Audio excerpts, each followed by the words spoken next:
Shalom, Bapak Ibu, saudara-saudari terkasih, semoga senantiasa diberi kesehatan dan berkat berlimpah dari Tuhan kita Yesus Kristus. Marilah berdoa dalam nama Bapa dan Putra dan Roh Kudus. Amin. Ya Tuhan, puji dan syukur kami boleh mendengarkan dan merenungkan firman-Mu. Semoga kami dapat menjalankan kehidupan kami sesuai dengan firman-Mu. Amin. Renungan Harian Katolik, Jumat, 14 Januari tahun 2022, bacaan pertama, 1 Samuel 8, 4-7, 1 Samuel 8, 10-22, bacaan Injil, Markus 2, 1-12. Bacaan pertama, kalian akan berteriak karena rajamu, tetapi Tuhan tidak akan menjawab kalian. Sebab itu, berkumpullah semua tua-tua Israel. Mereka datang kepada Samuel di Rama dan berkata kepadanya, "Engkau sudah tua, dan anak-anakmu tidak hidup seperti engkau. Maka angkatlah sekarang seorang raja atas kami untuk memerintah kami, seperti pada segala bangsa-bangsa lain." Waktu mereka berkata, "Berikanlah kepada kami seorang raja untuk memerintah kami," perkataan itu mengesalkan Samuel, maka berdoalah Samuel kepada Tuhan. Tuhan berfirman kepada Samuel, "Dengarkanlah perkataan bangsa itu dalam segala hal yang dikatakan mereka kepadamu. Sebab bukan engkau yang mereka tolak, tetapi akulah yang mereka tolak, supaya jangan aku menjadi raja atas mereka." Dan Samuel menyampaikan segala firman Tuhan kepada bangsa itu yang meminta seorang raja kepadanya. Katanya, "Inilah yang menjadi hak raja yang akan memerintah kamu itu.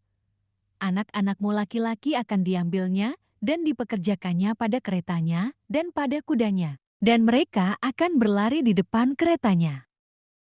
Ia akan menjadikan mereka kepala pasukan 1.000 dan kepala pasukan 50. Mereka akan membajak ladangnya dan mengerjakan penuaian baginya. Senjata-senjatanya dan perkakas keretanya akan dibuat mereka.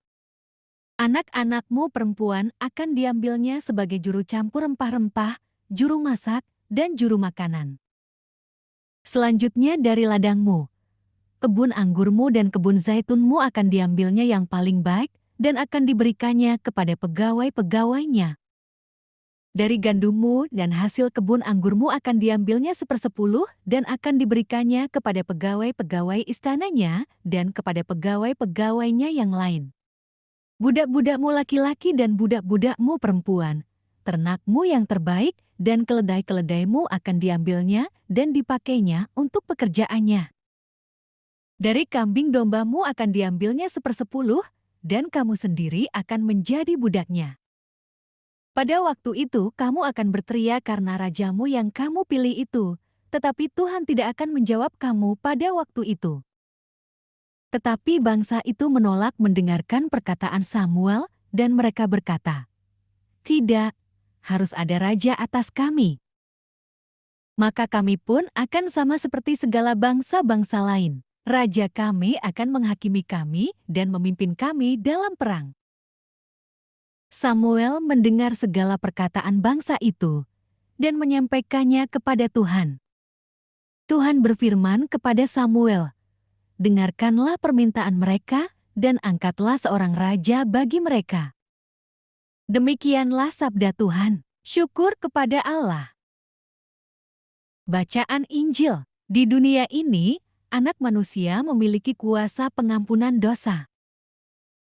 Kemudian, sesudah lewat beberapa hari, waktu Yesus datang lagi ke Kapernaum, tersiarlah kabar bahwa Ia ada di rumah. Maka datanglah orang-orang berkerumun sehingga tidak ada lagi tempat, bahkan di muka pintu pun tidak. Sementara Ia memberitakan firman kepada mereka. Ada orang-orang datang membawa kepadanya seorang lumpuh, digotong oleh 4 orang. Tetapi mereka tidak dapat membawanya kepadanya karena orang banyak itu, lalu mereka membuka atap yang di atasnya. Sesudah terbuka, mereka menurunkan tilam, tempat orang lumpuh itu terbaring. Ketika Yesus melihat iman mereka, berkatalah ia kepada orang lumpuh itu, "Hai anakku, dosamu sudah diampuni." Tetapi di situ ada juga duduk beberapa ahli Taurat, mereka berpikir dalam hatinya, "Mengapa orang ini berkata begitu? Ia menghujat Allah. Siapa yang dapat mengampuni dosa selain daripada Allah sendiri?" Tetapi Yesus segera mengetahui dalam hatinya bahwa mereka berpikir demikian, lalu ia berkata kepada mereka, "Mengapa kamu berpikir begitu dalam hatimu? Manakah lebih mudah mengatakan kepada orang lumpuh ini, 'Dosamu sudah diampuni,' atau mengatakan, 'Bangunlah, angkatlah tilammu dan berjalan'? Tetapi supaya kamu tahu bahwa di dunia ini Anak Manusia berkuasa mengampuni dosa, berkatalah ia kepada orang lumpuh itu. Kepadamu kukatakan, bangunlah, angkatlah tempat tidurmu, dan pulanglah ke rumahmu." Dan orang itu pun bangun, segera mengangkat tempat tidurnya, dan pergi keluar di hadapan orang-orang itu, sehingga mereka semua takjub, lalu memuliakan Allah. Katanya, "Yang begini belum pernah kita lihat." Demikianlah Injil Tuhan. Terpujilah Kristus. Renungan Injil, diselamatkan karena iman. Sungguh benar adanya, jika mau sembuh, maka harus ada keyakinan dalam doa dan obat yang dikonsumsi. Sebab jika tidak, maka semuanya akan sia-sia. Dalam hal berdoa juga demikian adanya, ada orang yang sakit kemudian dilayani dan didoakan, tetapi dalam hatinya tidak percaya akan kuasa doa itu, ternyata tidak ada reaksi kesembuhan dalam dirinya. Akan tetapi, jika ia berserah penuh dan meyakini bahwa ada kuasa dalam doa itu terhadap dirinya, maka seketika itu juga akan sembuh. Kemudian didukung dengan memakai obat yang dikonsumsinya, juga akan memulihkan kesehatannya, maka kesembuhan itu akan menjadi miliknya.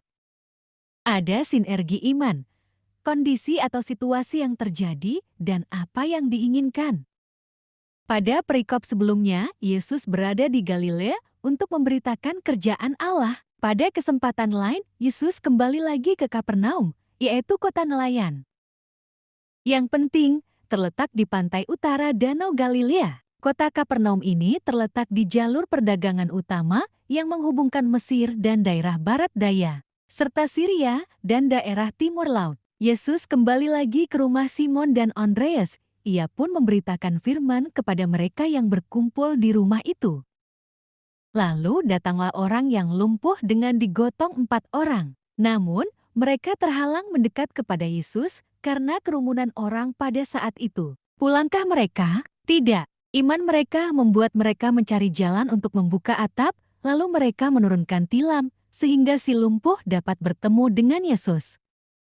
Yang pertama dilakukan Yesus bukanlah menyembuhkan penyakit, tetapi mengampuni dosanya. Mengapa? Ada pemahaman masyarakat Yahudi masa itu bahwa penyakit yang diderita merupakan akibat dosa.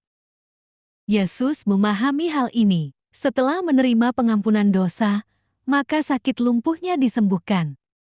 Iman ada dalam diri setiap manusia yang percaya kepada Yesus. Dengan iman, kita menjalani kehidupan tanpa ragu dan berserah kepada Tuhan. Iman yang ada dalam diri mendorong kita untuk datang kepada Yesus dan memohon belas kasihan-Nya. Amin. Allah Bapa yang Maha Baik, kami bersyukur padamu atas anugerah yang Engkau berikan pada kami. Curahkanlah kuasa Roh Kudus-Mu, agar kami dapat mengerti sabda yang ingin Engkau sampaikan kepada kami hari ini. Sehingga sabda yang kami renungkan hari ini sungguh mengubahkan kami untuk semakin serupa dengan Engkau, dengan pengantaraan Kristus Tuhan kami. Dalam nama Bapa, Putra, dan Roh Kudus. Amin.